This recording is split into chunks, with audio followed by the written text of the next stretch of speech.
السلام علیکم طلبہ، سپاہی اور بٹمار کی 5ویں اور آخری کلاس میں آپ کا استقبال ہے۔ اب تک کی کہانی میں ہم نے یہ جانا کہ سپاہی راستے میں بے دست و پا پڑا ہوا ہے اور اس کا دل مختلف قسم کی محسوسات اور خدشات کی آماجگاہ بنا ہوا ہے۔ آج کے اقتباس کچھ اس طرح شروع ہوتا ہے، صفحہ نمبر 10 پر: رات تو بے شک ہو چکی ہوگی، کئی درختوں کے پیچھے کچھ خسر پسر تو نہیں ہو رہی ہے، کہیں وہ واپس تو نہیں آ رہے ہیں، یہ آواز کیسی ہے؟ یہاں جو سپاہی ہے اسے وقت کے صحیح تعین نہیں ہو پا رہا ہے۔ اس کی وجہ یہ ہے کہ اس کے منہ میں کپڑا ٹھوسا ہوا ہے اور اس کی آنکھوں پر پٹی باندھی ہوئی ہے، اس لیے وہ وقت کا صحیح تعین نہیں کر پا رہا ہے، لیکن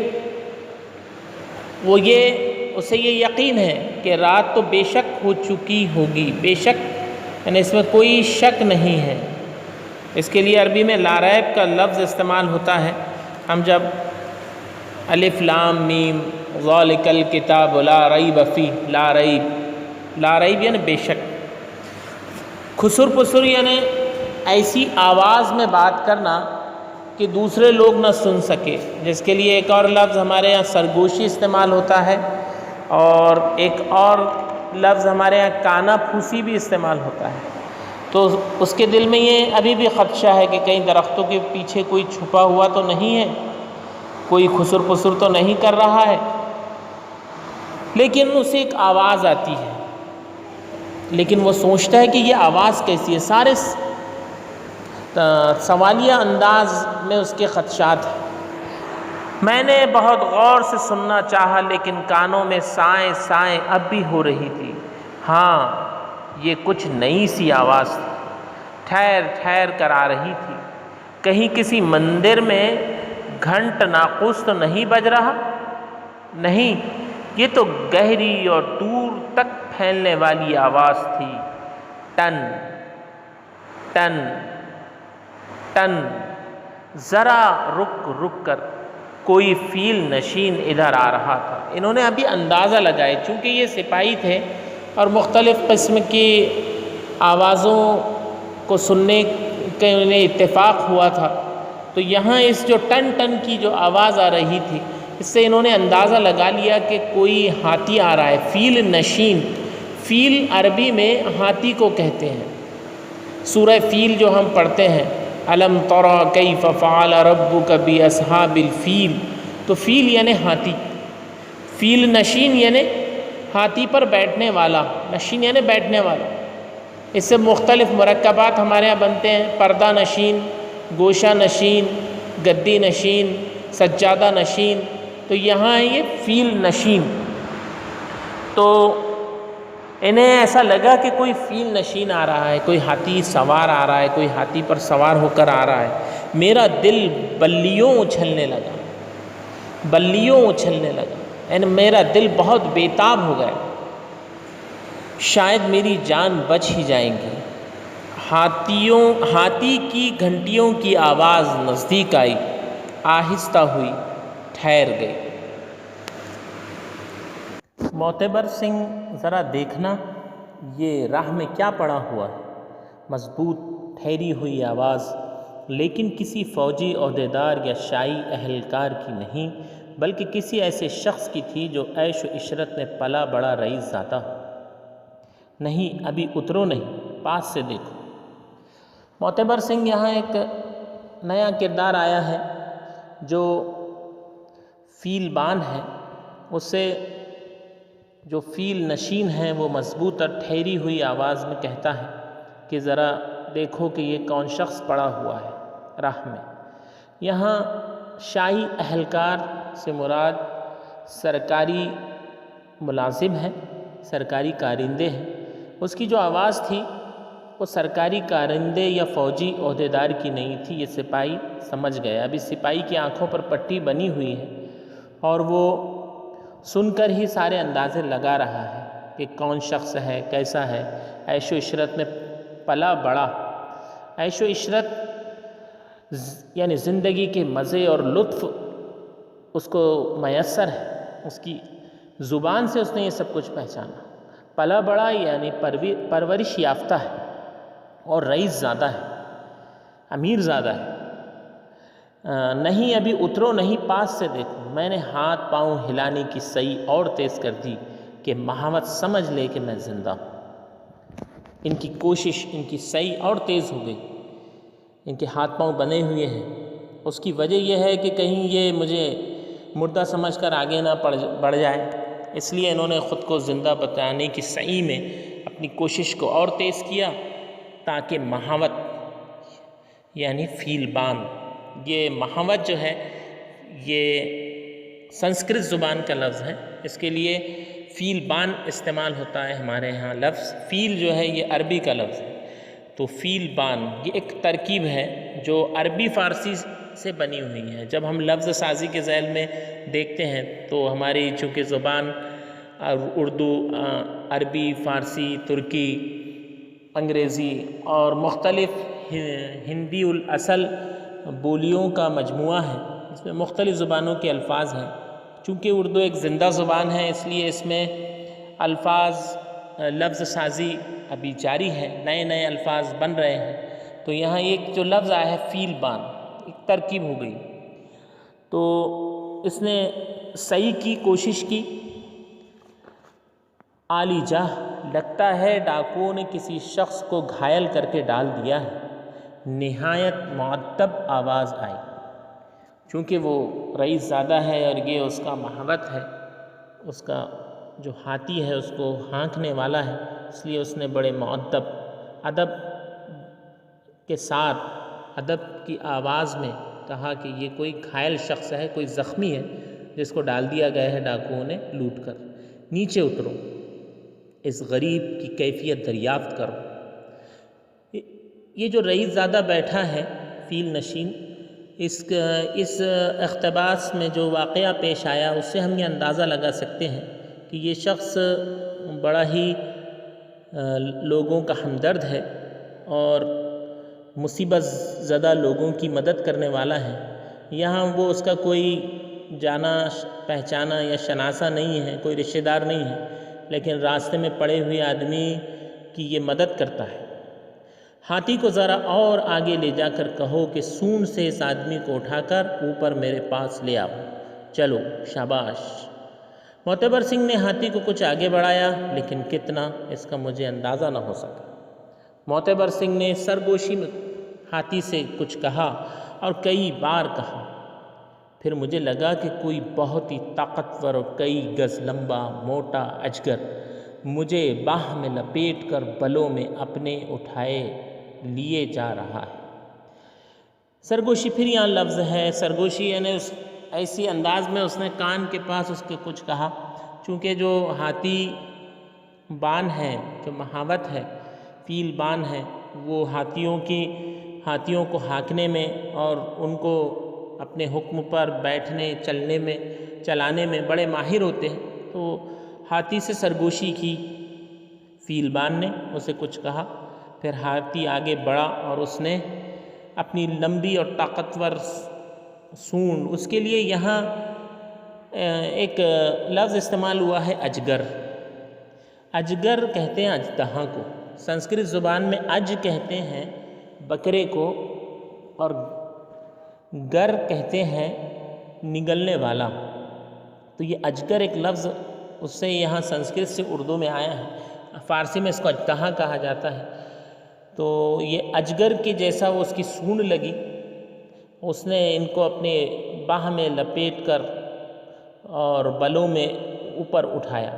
میں نے سہم کر خود کو چھوٹا کرنے کی کوشش کی، لیکن کہاں میں اور کہاں وہ زبردست بادلوں جیسا زور۔ ہاتھی کی طاقت کو یہاں بادلوں کے زور سے تشبیہ دی گئی۔ آن کی آن میں ہاتھی نے مجھے رئیس کے عہدے کے آگے مہاوت اور مالک کے بیچ کی جگہ میں دھانس دیا۔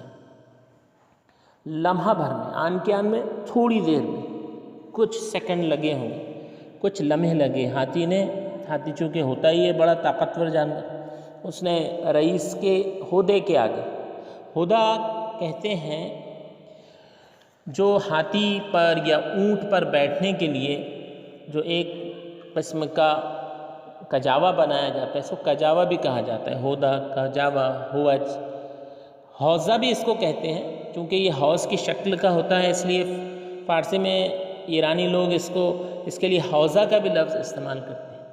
تو اس کے سامنے اور محاوت کے درمیان کی جو جگہ تھی اس میں دھانس دیا، یہاں دھانس دیا یعنی ٹھوس دیا، دھسا دیا۔ بلا سے جگہ تنگ تھی لیکن اب میں ضیق جان سے تو بچ نکلا تھا۔ یہ بلا سے، یہ جو کہا جاتا ہے یہ اصل میں کلمہ استغنا ہے، کسی چیز کی متعلق لاپرواہی کا اگر اظہار کرنا ہو تو کہا جاتا ہے میری بلا سے، تو کچھ پرواہ نہیں، جب کہنا مقصد ہو تو کہا جاتا ہے کہ بلا سے۔ تو جگہ تو تنگ تھی لیکن سپاہی کی تو جان بچی تھی، ضیق جان سے بچ نکلا۔ ضیق کہتے ہیں ناگوار حالت کو، تنگی کو، گھٹن کو، تو جان کی جو تنگی اور جان کی جو گھٹن اور جو وہ ناگوار حالت سے میں گزرا ہوں، اس سے تو یہ تنگ اگر جگہ بھی ہے تو مجھے اس کی کوئی پرواہ نہیں۔ معتبر سنگھ نے یا شاید مالک نے بھی اس کا ہاتھ بٹایا۔ یہ محاورہ ہے ہاتھ بٹانا۔ ہاتھ بٹانا کسی کام میں کسی کی مدد کرنا، ہاتھ بٹانا یعنی کسی کام میں شریک ہونا۔ تو معتبر سنگھ اور مالک دونوں نے مل کر ان کے جو ہاتھ پاؤں بندھے ہوئے تھے اس سے ان کو آزاد کیا۔ مجھے بآسانی اس عفونت سے بھرے اور شاید تیل اور تھوک سے بھی چکٹے ہوئے میرے حلق میں ٹھسے ہوئے کپڑے اور آنکھ کی پٹی سے آزاد کر لیا گیا، تاہم مجھے اپنی آواز دوبارہ حاصل کرنے میں کچھ وقت لگا۔ تھوک کو بمشکل گھونٹتے ہوئے میں نے فیل نشین کے سوال کے جواب میں مختصر لفظوں میں اپنی بپتا کہہ سنائی، جو ان پر گزری تھی اس کو انہوں نے کہہ سنایا، جو سانحہ ان کے ساتھ پیش آیا تھا، اپنی آپ بیتی انہوں نے مختصر لفظوں میں فیل نشین کے سوال کے جواب میں کہہ سنائی۔ تو سپاہی جی تم دوہرے خوش نصیب تھے، ان لوگوں نے تمہیں زندہ چھوڑ دیا اور پھر ہم ادھر آ نکلے۔ بندے کا بال بال آپ کے احسان سے گندا رہے گا، میں تو سمجھا تھا کہ شیر بھیڑیا کوئی نہ کوئی مجھے کھا ہی لے۔ احسان سے گندا ہونا بال بال، یعنی بہت زیادہ میں آپ کا ممنون اور مشکور رہوں گا کہ آپ نے میری یہاں جان بچائی ہے۔ سپاہی کے جو خدشات تھے وہ تو یہ تھے کہ شیر بھیڑیا یا گلدار آ کر اس کا رات میں صفایا کر دیں گا، لیکن اسے بڑی خوشی محسوس ہوئی کہ اس کی جان بچا لی گئی، اس لیے اس نے جو رئیس زادہ ہے اس کا شکر ادا کیا، اس کا شکریہ ادا کیا اور کہا ہے کہ میرا جو بال بال ہے آپ کے احسان سے گندا ہوا ہے۔ خیر رسیدہ بود بلائے، ہوا سو ہوا، میں بہادر گڑھ جا رہا ہوں، وہاں تک بآسانی تمہیں پہنچا دوں گا، آگے جو تمہارا جی چاہے۔ یہاں فارسی کی ایک مثل استعمال ہوئی ہے، وہ پوری مثل رسیدہ بود بلائے ولے بخیر گزشت، بلا آئی تھی لیکن خیر سے گزر گئی، ایسے وقت میں کہا جاتا ہے جب بلا آ کر گزر جائے۔ یہ جو رئیس زادے ہیں چونکہ عیش و عشرت میں پلے بڑے ہیں اور پڑھے لکھے آدمی ہیں، اس لیے انہوں نے یہاں فارسی زبان کا بھی استعمال کیا۔ اس زمانے میں فارسی زبان کا استعمال گویا پڑھے لکھے ہونے کی نشانی تھی۔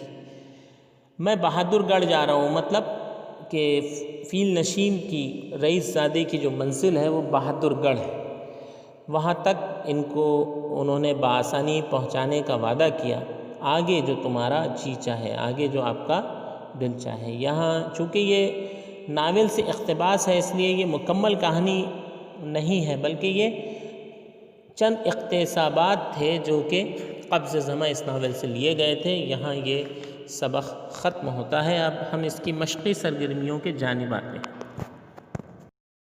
خاکے پر مبنی سرگرمی میں جیسا آپ دیکھ رہے ہیں، سرگرمی نمبر 1 کہ خاکے پر مبنی اس سرگرمی میں آپ کو 4 نکات تلاش کر کے اقتباس سے ان 4 چوکون میں لکھنا ہے۔ اس میں پہلا ہے فیل نشین، تو آپ کو لکھنا ہے کہ بھئی فیل نشین کون تھے۔ تو آپ چونکہ اس میں نام تو نہیں بتایا گیا اقتباس میں، لیکن رئیس زادہ انہیں کہا گیا ہے، تو آپ وہاں رئیس زادہ لکھ دیں۔ دوسرا ہے فیل بان، تو فیل بان کا نام اس میں معتبر سنگھ ہے، یہ لکھ دیں۔ تیسرا جو ہے فیل نشین کی منزل، یہ کہاں جا رہے ہیں، تو اقتباس کی آخری لائن میں ان کی منزل کا پتہ ہمیں چلتا ہے، بہادر گڑھ تک وہ جا رہے تھے، اس لیے ان کی منزل بہادر گڑھ ہے۔ اور بادلوں جیسا زور، یہ جو تشبیہ دی گئی تھی وہ ہاتھی کی طاقت کو اور ہاتھی کے زور کو کہا گیا تھا کہ وہ بادلوں جیسا زور تھا، اس لیے آپ اس میں ہاتھی لکھ دیں۔ اس طرح اس کی جو تفہیم پر مبنی دوسری سرگرمی ہے وہ درج ذیل جملے کس نے کس سے کہے۔ پہلا جملہ ہے نہیں اترو، نہیں ابھی پاس سے دیکھو۔ یہ جو جملہ ہے فیل نشین نے معتبر سنگھ سے کہا جب راستے میں ان کو کوئی پڑا ہوا شخص نظر آیا تھا۔ ہم نے اقتباس میں ابتدا میں جو لائن پڑھی ہے اس میں آپ کو اس کا جواب مل جائے گا۔ دوسرا ہے عالیجہ لگتا ہے ڈاکو نے کسی شخص کو گھائل کر کے ڈال دیا، یہ معتبر سنگھ نے فیل نشین سے کہا۔ تیسرا ہے تو سپاہی جی تم دوہرے خوش نصیب ہو، یہ فیل نشین نے سپاہی سے کہا۔ چوتھا ہے بندے کا بال بال آپ کے احسان سے گندا رہے گا، یہ سپاہی نے فیل نشین سے کہا۔ اس طرح یہ تفہیم پر مبنی سرگرمی تھی۔ ہم ذخیرہ الفاظ پر مبنی سرگرمیوں کی جانب آتے ہیں۔ ہم کو درج ذیل معنی والے یا ہم معنی لفظ اقتباس سے تلاش کرنا ہے۔ تو پہلا لفظ آیا ہے اس میں ہاتھی، ہاتھی کا ہم معنی لفظ اس میں 2 بار استعمال ہوا ہے، ایک فیل نشین کے ساتھ اور ایک فیل بان کے ساتھ، تو اس کے آپ جواب لکھ دیں فیل۔ دوسرا ہے کوشش، اس کا ہم معنی جو لفظ یہاں استعمال ہوا ہے وہ عربی کا ایک لفظ استعمال ہوا ہے سعی، سعی کوشش کو کہتے ہیں۔ تیسرا ہے تنگی اور گھٹن، اس کے لیے جو لفظ ایک ترکیب کے ساتھ استعمال ہوا ہے ذیق جان، تو اس میں سے ذیق جان نہیں لکھنا ہے، ہم کو صرف ذیق لکھنا ہے۔ ذیق کے معنی تنگی گھٹن کے ہوتے ہیں۔ اس طرح ایک اور سرگرمی ہمیں یہاں کرنا ہے محاوروں کا جملوں میں استعمال۔ پہلا محاورہ ہے دل بلیوں اچھلنا، یعنی بہت بےتاب ہونا۔ آپ اپنے طور سے جملوں میں استعمال کر سکتے ہیں۔ آج امتحان کا نتیجہ آنے والا ہے اور میرا دل بلیوں اچھل رہا ہے۔ دوسرا محاورہ یہاں استعمال ہوا تھا آن کی آن میں، یعنی تھوڑی دیر۔ تیز رفتار گھوڑے پر سوار سپاہی آن کی آن میں نظروں سے اوجھل ہو گیا۔ تیسرا ہے محاورہ ہاتھ بٹانا، کسی کام میں شریک ہونا۔ مردوں کا گھر کے کام میں ہاتھ بٹانا معیوب عمل نہیں ہے۔ چوتھا ہے بال بال احسان میں گندا ہونا، یعنی بہت زیادہ ممنون ہونا۔ مالک کی مجھ پر اتنی نوازشات ہے کہ میرا بال بال ان کے احسان میں گندا ہوا ہے۔ تو یہ 4 ہم نے یہاں محاورے اور ان کے استعمالات دیکھے۔ ایک اور سرگرمی ہمارے یہاں لفظ سازی پر مبنی ہے۔ آپ کو ایک ترکیب دی جا رہی ہے، آپ کو اس کے یہ کس زبان سے ہے اس کا آپ کو اس کا جواب لکھنا ہے۔ فیل بان، تو یہ عربی کا فیل ہے اور بان یہ فارسی کا لفظ ہے۔ فیل یہ عربی کا لفظ ہے، اس لیے یہ جو لفظ سازی ہے، یہ جو ترکیب ہے، یہ عربی پلس عربی جمع فارسی کی۔ دوسرا ہے فیل نشین، یہ بھی عربی اور فارسی کی ترکیب ہے۔ فیل یہ عربی کا لفظ ہے اور نشین جو ہے یہ فارسی کا لفظ ہے۔ تیسرا ہے رئیس زادہ، یہ بھی عربی اور فارسی کی ترکیب ہے۔ رئیس یہ عربی کا لفظ ہے اور زادہ یہ فارسی کا لفظ ہے۔ تو اس طرح یہ مختلف سرگرمیاں تھیں۔ یہاں یہ سبق ختم ہوتا ہے۔ انشاءاللہ نئے سبق کی نئی تفہیم و وضاحت اور مشقی سرگرمیوں کے ساتھ پھر ملاقات ہوں گی۔ تب تک کی اجازت دیجیے۔ السلام علیکم۔